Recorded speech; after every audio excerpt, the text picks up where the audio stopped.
Hi, everyone. Thanks for tuning in to the Self Connection here with Ginny Brown and Kelly Pietro, where we have conversations with a group of ascended masters known as the multitude of the greater good. Kelly is the absolute question asker, and I am honored to channel the answers to all the questions that she comes up with and that our listeners come up with, because there have been a few that are quite interesting. I would like you to understand in my own knowing that I channel a group of ascended masters that have access to information from the day of creation to the present time, plus whatever it is that you have chosen to accomplish in this lifetime, and also that which you it's from the day of creation to the present for you, for your own growth, care, love, and understanding. So, Ginny, that's like an important thing. We're asking questions in a general sense, but certainly if you wanted to have a one-on-one with Ginny to ask your personal questions about you, you can do that reaching out to her at ginnybrown.net, all of her contact, right? ginnybrown.net. Yeah. Um, There's Ginny at ginnybrown.net. There's info at ginnybrown.net. And there's heart and healing at hotmail.com. okay, so those are her emails. You can reach out to her for one-on-ones. And then if you have your own questions that you want us to ask on the show, you can go to my website, themindfulherbalist.com, click on the self connection, and there's a form on that page that you can submit your own questions to anonymously. I don't typically read who's asking the question, so you can submit your questions there, and we'll cover it on a future show. So. Yeah. Okay, so today, Ginny, some topics that we've covered before, but you and I were chatting before this recording, and I felt like the multitude said something really important, and hopefully they can reiterate it again. And if not, I'll bring it up. But so some topics that we've already covered, but we're going to go into it a little bit more. The first one, if the multitude can tell us what is karma.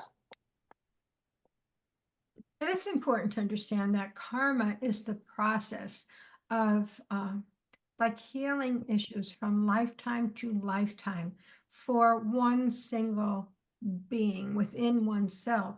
When one is ready to heal the issue, one brings it forth and heals it. Therefore, in our estimation, karma is no longer necessary. Karma is considered retribution for an act that occurred.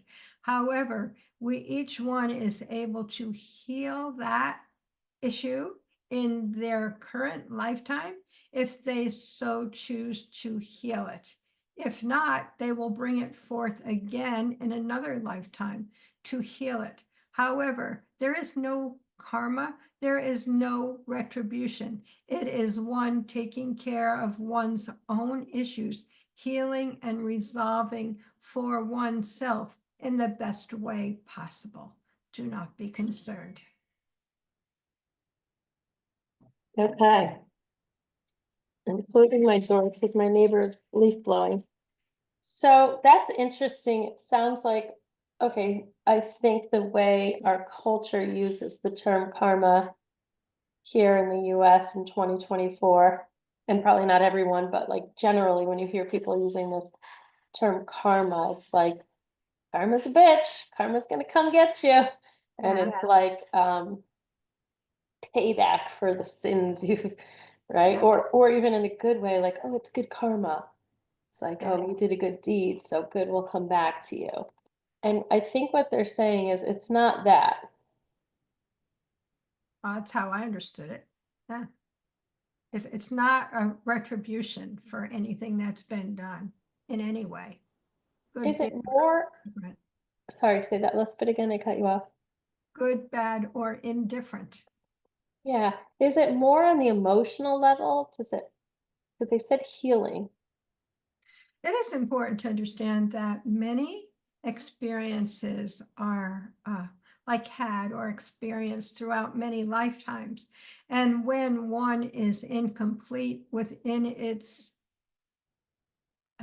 it's like the emotional self, it's the emotional connection.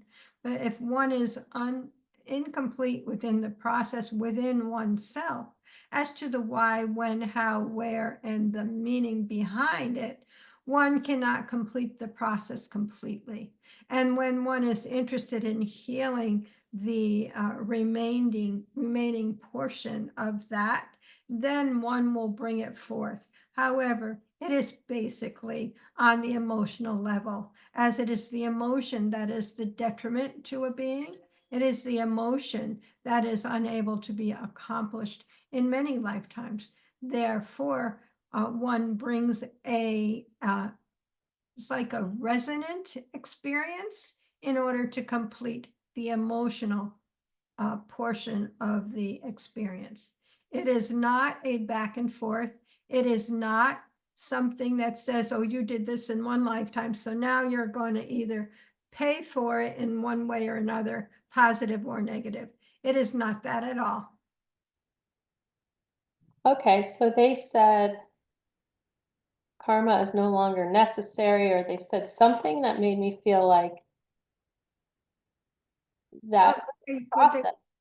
what they said is each one is capable of clearing the emotional in the current lifetime.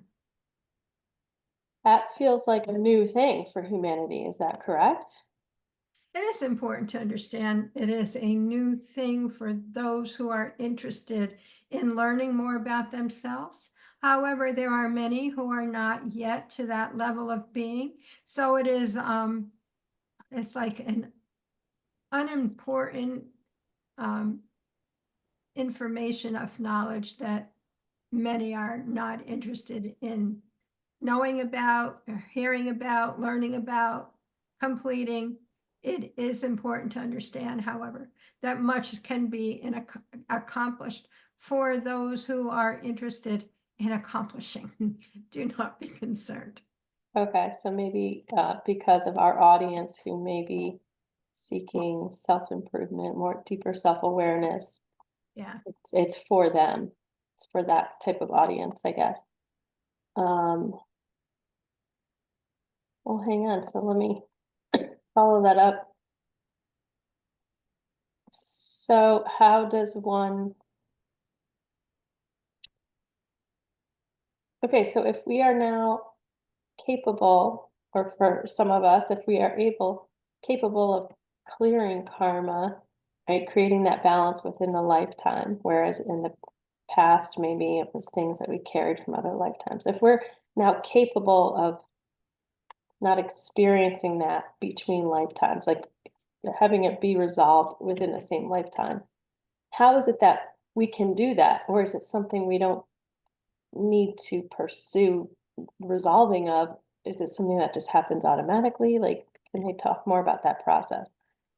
It is important to understand much can be cleared automatically if one acknowledges who one is. When one acknowledges that, oh, this doesn't feel good to me. Oh, I don't like this. Oh, I'm willing to move forward differently. Those are ways of clearing the emotional baggage that one may carry forward. We can tell you it is not a difficult process. It is an allowance of one being who one is, acknowledging who one is, and allowing the all that is to step in and help. We can tell you there is much more to the process. However, it is completed on the spiritual level, not the physical. Okay, so I think what they're saying is basically mindfulness, being aware of, like, for example, let's say I snap out at someone in my family, and then immediately I recognize, ooh, that was ugly. I don't want to do that again. And then I apologize, and then I try to do better, right? That is kind of like, Yeah. That's a very simplistic analogy. However, it is an analogy, that is correct. Okay. So there might be more to it then. Maybe that we can't fully understand, or do they want to take that analogy and expand on it? It is important to understand that no expansion is required or necessary. It is important to understand that each one within oneself, when one acknowledges one's behavior and allows one to accept that that was the behavior and allow themselves to know that it is inappropriate or unacceptable to themselves, they will be able to clear the energetic component of it quite easily. Okay. Good. I guess that's why they say like forgiveness is not for the other person, it's for yourself. For yourself, yeah. Yeah. Okay, so that kind of brings me into another topic I wanted to cover today. A friend had sent over an article that talked about the warnings of mindfulness and meditation, that there's not enough informed consent around it, and that people are reporting experiences after having meditation. And of course, the examples cited to me were like, or in the article, one of the examples was like a 3-day silent retreat. And to me, that is like an extreme example of meditation. But they also did scientific studies where they took cortisol levels before meditation and then cortisol levels after meditation. And the science showed that there was no actual difference. And so, anyway, the article is making this claim for having more informed consent around mindfulness and meditation, because some people are reporting depression and anxiety as a result from being more mindful and participating in meditation more. So, and it's an intriguing topic. I have my own theories about it, and maybe we'll have some discussion around it. But I would love for the multitude to share with us what is true about, hang on, I wrote this question out and I want to read it the way. What is true about the risks and benefits of meditation and mindfulness? It is important to understand that one has nothing to do with the other. When one is in meditation, one allows oneself to be, one allows one to experience that which is oneself. One is able to relax and be and allow the all that is to step in. When one is in mindfulness, one is in the mind self. One is able to acknowledge where one is, who one is, have the thoughts around certain things, whatever it is that they're doing or accomplishing or wishing to accomplish. However, mindfulness embodies the mind, where meditation embodies the energetic self. They are quite different in their experiences.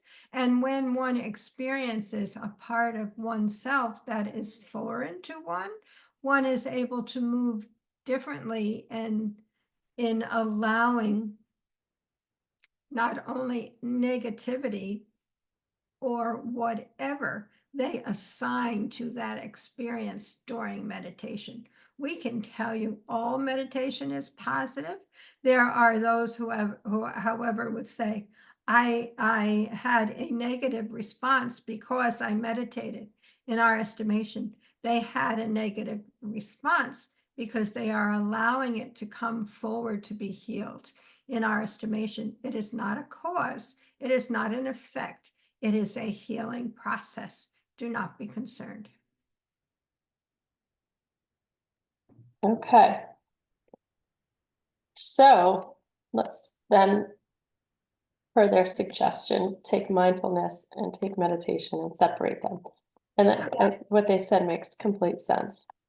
Because meditation is like being purely present with this, with the soul, the energetic aspect of yourself. That's, I think, the goal.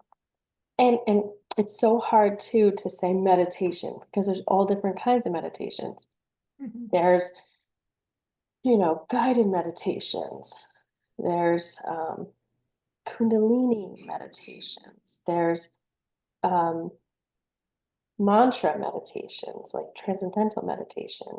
And so it's hard to even like put them all in the same group because they're very different. Like I have led um, guided meditations for plant spirit connection, where you're connecting with the energetic aspect of plants.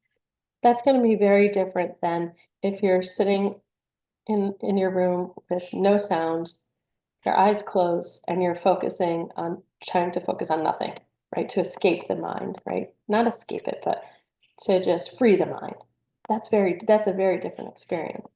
So, um, my response to the friend who sent this article is like, I think there's more we need to know about this study and what kind of meditation are they talking about and what was the state of people before and after. And, I think science wants to reduce it and explain it, where I like what the multitude said is like, the meditation is the meditation. The experience afterwards is this experience afterwards. So like it can be separate. It brings it to the forefront to be recognized and worked through and healed. In our estimation, however, you are quite wise to understand that there are many modalities or different types of meditation. However, the outcome for each one is the connection of oneself with oneself, no matter how they choose to get there. It is important to understand that each one knows what works for them, what's right for them, and how to move forward within their meditative state. Do not be concerned, all is love.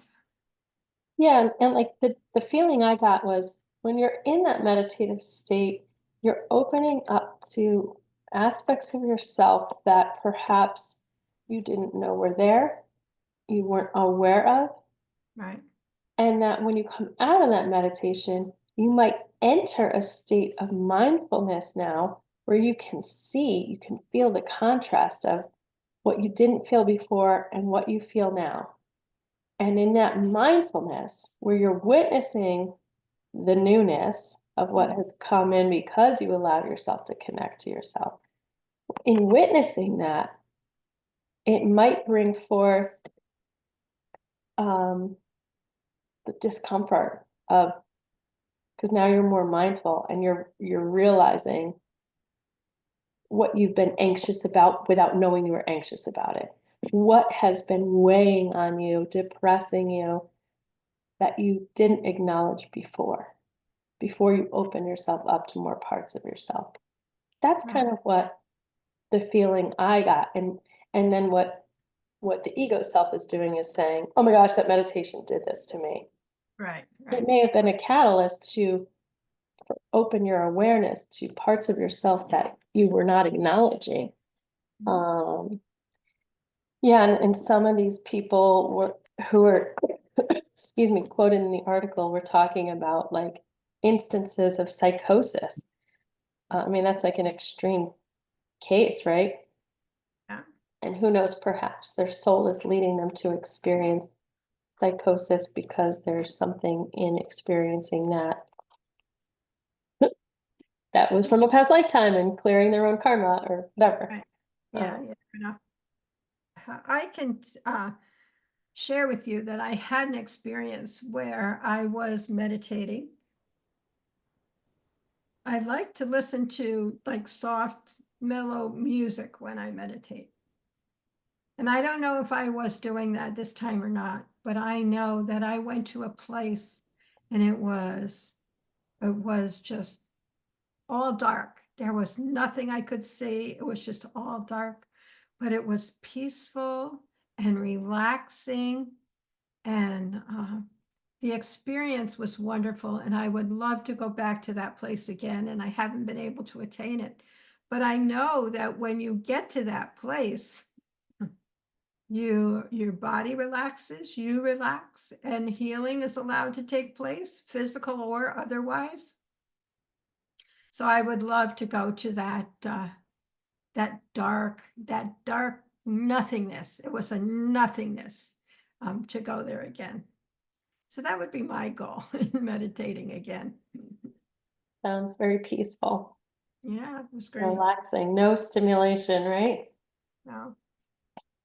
Um, yeah, I think that, for those, maybe reading an article like that, like, I think it's helpful to have an integration process if you're going through that. Like some people, maybe my guess is they have an experience, but they don't have a foundation of knowledge of the idea that you have your part of yourself in spirit, and then you have this embodied self, and like, so what is happening in that moment? Like to have a foundation of information about that, to draw peace on, and like to integrate the experience, I think would be helpful. I think if someone were able to get to that place of meditation that I had experienced, it could be very fearful if you're there and there's nothing and it's just dark and nothing at all. If you're unable to accept that and just be in the experience and feel the feeling, it could be really frightening. That brings up something. You're right. Like, and if you're in an experience, let's say you're doing a guiding meditation and you're working in a group setting, and whoever's leading that group has their own interpretation of that and Mhm. gives you their interpretation, and it's not a pleasant interpretation, that could really rattle you. Yeah. And I have seen that, back when I was really like exploring and searching and going to events. I have seen that where people put their own egoic personal spin on, like, oh, that sounds like you have an entity attached and you've got a blah, blah, blah, blah. Or like, you were like, oh gosh, that felt great. And someone could be like, you went into the darkness, and, puts their own interpretation and like then turns it into something. And if you're in a place of, mm, where you typically give your power away and you value other people's opinions over yours, that can be a really disempowering experience. It could be. Yeah, so, okay, well, staying on that theme a bit, Well, that also has to do with retaining your own power, but also knowing that what's right for someone else is not always right for you. And I think, again, a lot of people are not aware of that. They're not aware of, what's right for themselves is not right for everyone, and what's right for someone else is not right for everyone.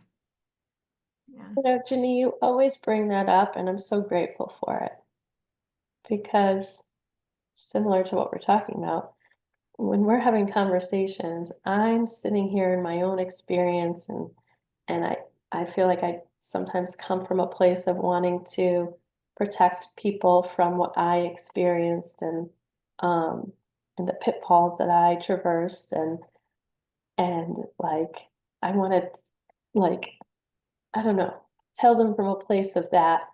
And then you bring in like this reality check of like, not everyone's aware that that's even a thing. And it's like, oh, right. So I love when you do that. Thank you. Because I forget, like, sometimes I assume our audience is people who have been exploring these topics for a long time. And then when you say that, it's like, oh, right, someone could have just came across this video and not know what the heck we're talking about, have no foundation of knowledge. And it's like, wait, some people aren't even aware of this stuff. It's like, oh, right, right, right. So thanks for doing that. Okay, so sorry, were you going to say something? I was just coughing and I didn't want it to be recorded. Yeah, we're both muting a lot today because we're both coughing, and 'tis the season, I guess.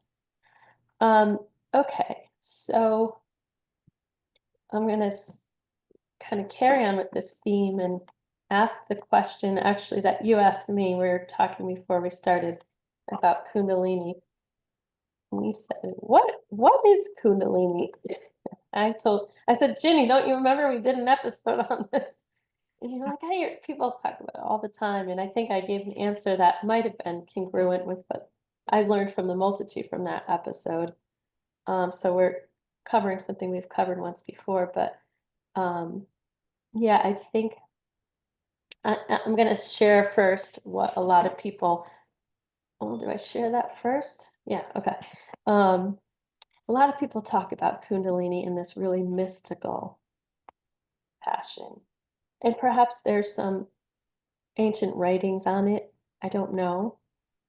I mean, I know there are writings. I don't know if they're ancient, but where it's like this dormant energy that rests at your root chakra, and you can have a spontaneous Kundalini awakening where that energy rises through the spine up to the crown and like awakens you. And now suddenly you have this, and moves through all the chakras because all the chakras are aligned. And now you have this instant enlightenment moment. And you feel like out of body even. And you can see everything for what it is more clearly. And so like this is the way a lot of people talk about Kundalini energy. And I often wonder if it does us.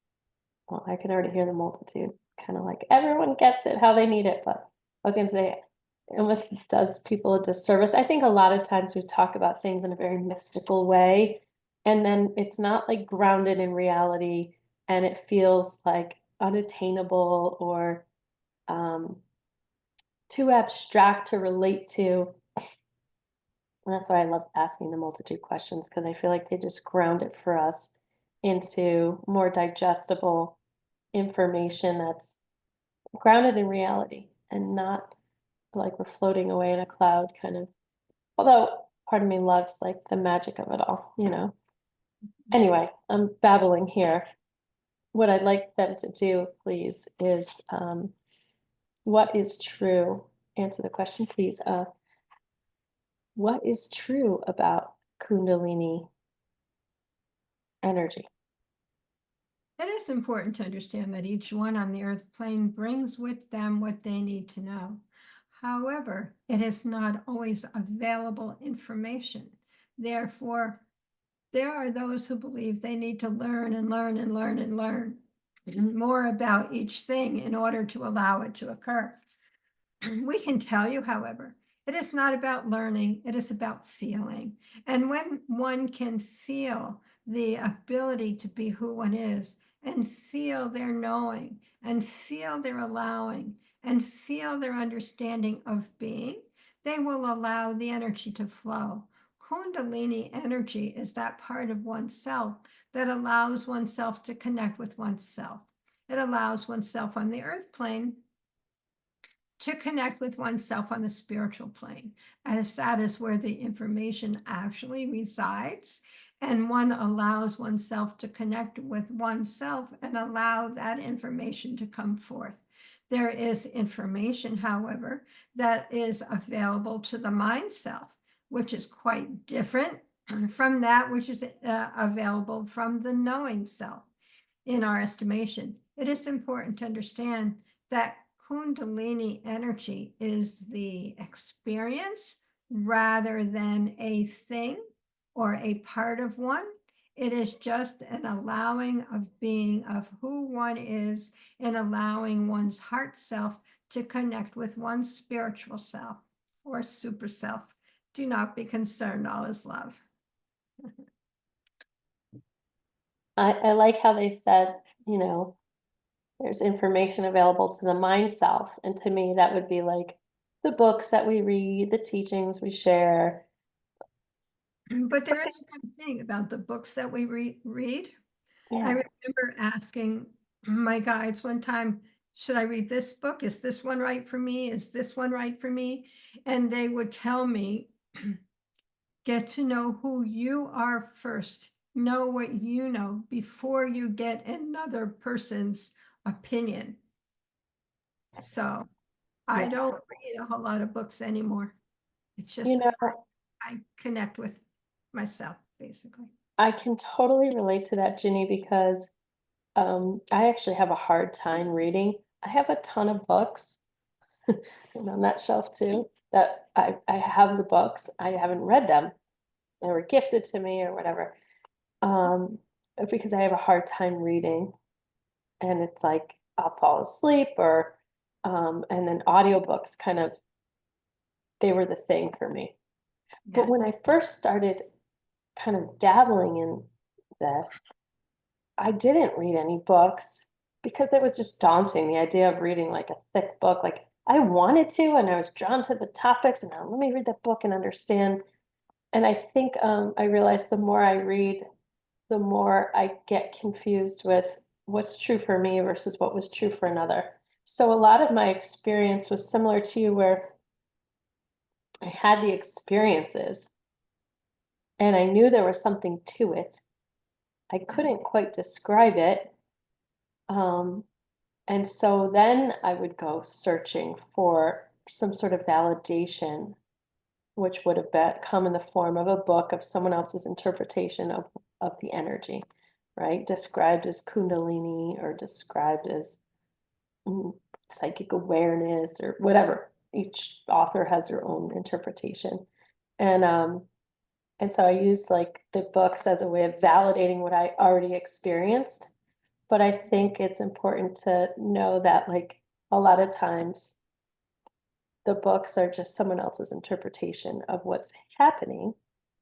Their experience. Yeah, their experience. And it could help, right? Some people need to understand it in order to believe it or feel peace around it. I certainly, Learn differently. yeah, and that's been my experience. Like I feel stuff and I'm like, whoa, what is this? And then I try to explain it, and then someone else, I find someone who explains it, and I'm like, oh, okay, so Yeah. it's explainable. Now I can allow myself to fully dive into it, or fully feel it. So anyway, okay, I really like that explanation of Kundalini. Good. Well, what would they say to someone who perhaps has, okay, so a Kundalini awakening would be like a, sometimes it's described as like a very jarring experience. And again, for someone who has no knowledge or, no teaching around what this is, it can feel like, and I want to be clear, like, this is not information used to diagnose yourself. Like, get help if you are having experiences that are unsettling. Go get support. Don't rely on our YouTube channel to be Mhm. the end all for you. Like, I do feel like you have to be careful Yeah. because, Support is important. yeah, And then when you go and look for support somewhere, if you believe um, if it's uncomfortable or it's not right for you, you have the freedom to move to someone else and get support somewhere else. You're not like locked in. That just came up for me. So right. And so that could look like for some people medication. yeah. Yeah. It could look like for some people um, diving deeper into the teachings and working with that energy. Could look very different. Okay, so yeah, I feel like I want to word this differently because I just want to be careful about um, mental health. Well, this is for entertainment purposes only, as they say. Yeah. Yes. So I I don't want to do any sort of bypassing on the true needs of mental health. But maybe just excuse me one second.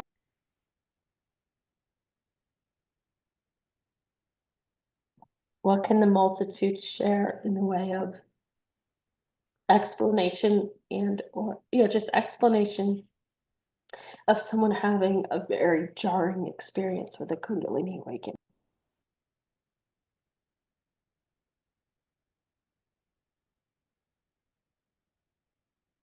We would like each one to understand that an experience of a Kundalini awakening is actually very slow process. It is not necessarily a jarring process.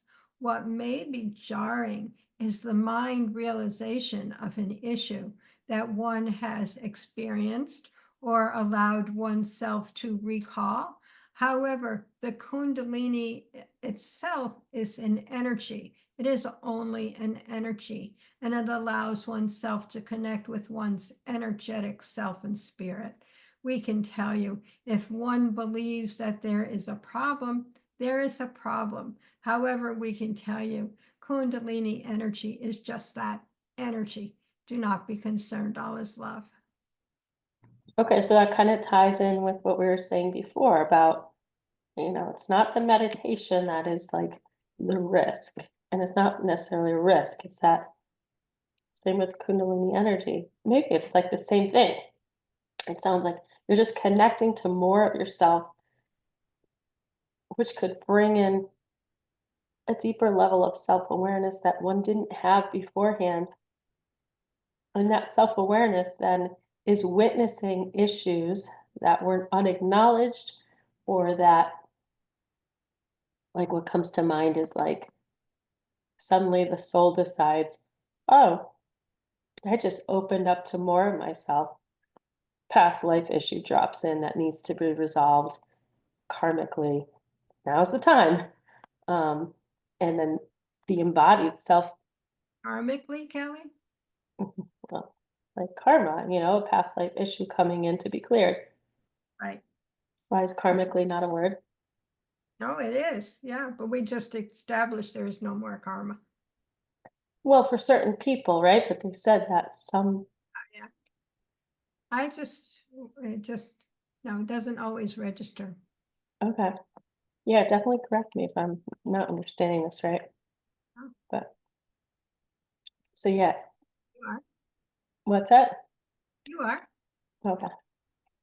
So yeah, like someone has this meditation or not, their Kundalini, the energy is flowing, they're connected to more of themselves, their soul brings forth either an awareness, an acknowledgement of feeling, or the feeling energy from a past life that is ready to be healed. And the awareness of that feels jarring and uncomfortable. Yeah. And but the soul realizes this is the time now to resolve it, to experience it, to move forward in a new way.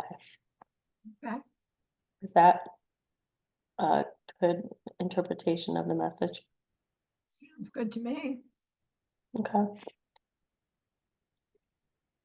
It's very clear. Okay, so this is the last question. Are we good to have one last question, Ginny? Yeah, go ahead. Okay. Because it kind of, there's this narrative going around right now. I hear people talking about breaking the pattern of reincarnation, that we don't realize that we don't have to reincarnate, and reincarnating keeps us here in cycles of karma. Um, and so I've heard this a couple times, and I'm just wondering what the truth is. I've People never, talk, what's that? I've never heard that. Go ahead.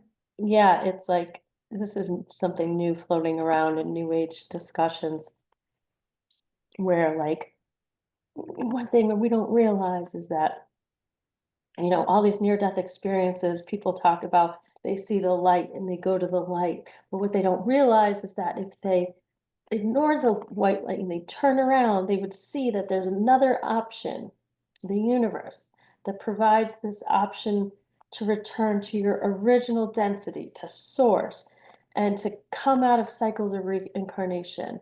And if you chose that other option, you bypass any further reincarnation and entering true freedom, that like reincarnation is somehow locking you into like a, it feels like slavery, or I don't know.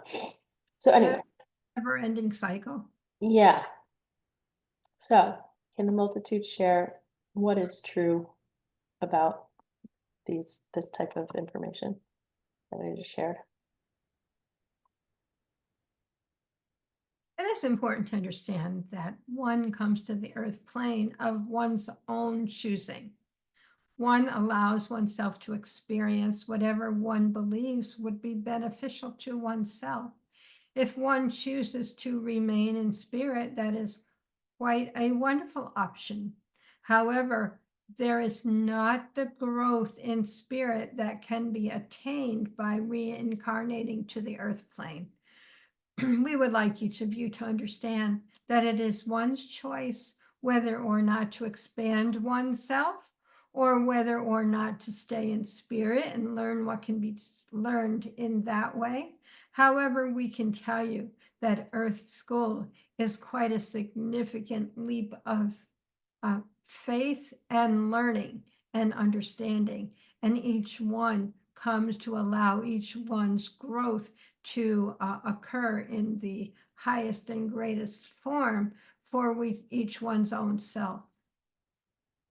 In our estimation, it is important to understand that when one comes to the earth plane, they know in their soul self, as you put it, that each one wishes to complete a process, and in so doing will allow themselves the growth required to return to spirit, and then it's like reconnoiter and allow themselves to return to earth when the time is right. Do not be concerned all the time. What the heck is reconnoiter? Have you ever heard that before? Yeah, You have? yeah. Okay, I just looked it up. Yes. It means make a military observation of a region. What the heck is that? Just observe, make an observation. That's all that means? Pretty much, yeah. Military uses it, but It's yeah. interesting you use that word, or they use that word, because in this narrative, like it feels like people believe that we are like soldiers, like um like there's a lot of like narrative around this. It's like and a lot of times like people talk about aliens with it, that we're like slaves or something. We're soldiers, slaves, and we're stuck in this. So the fact that you said reconnoiter is like, it's just interesting. So anyway, I could hear the skeptics being like, they're just saying that to keep us enslaved, and I don't know. Wow, it's funny. Okay. I don't really have more to ask on that. I'm sure we'll get questions if somebody's got them. So, okay, so there's not like, so really it is. It's like saying I don't want to reincarnate. I guess that's just somebody else's interpretation of like, I guess their understanding is like you reincarnate right away, and it's like you're stuck in the cycle. And but what the multitude is saying is like, you have a choice, and like someone mentioned the Book of Ra. I haven't read it, where this is like training material to get your soul out of the cycle of reincarnation. I don't know. Have you heard anything about that? Okay. I have not heard that. All right. Well, if anyone's watching and has more questions on this, I'm not educated on it. But some synonyms for reconnoiter could be reconsider, reassess. Okay. I'm gonna have to go back and listen to what else was said about that, because once I heard that word, I was like, wait, what? What is that word? Okay.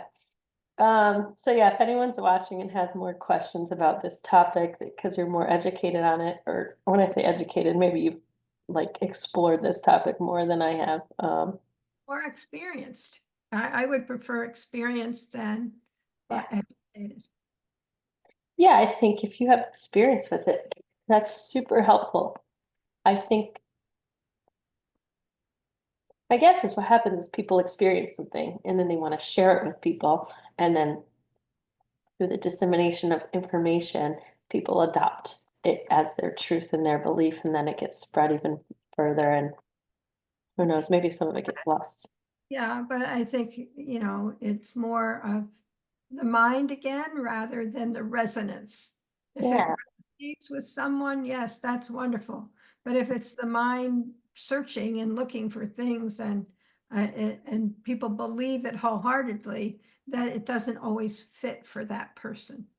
yeah. I think there needs to be that resonance with each one. So Good point. Good point. All right, Jen, I think that's it for today. yes, it was quite an experience. It was a trip. Yeah, yeah.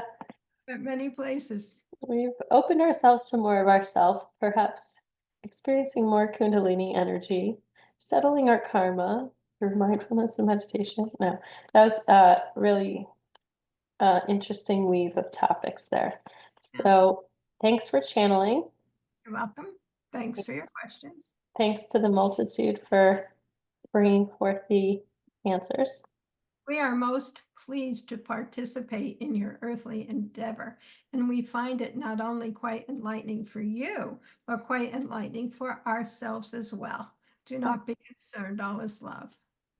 wonder why it's so enlightening for them, but yeah, you're welcome. It's too funny. All Well, right. Well, until next time, thanks for watching. thanks, everyone. Bye.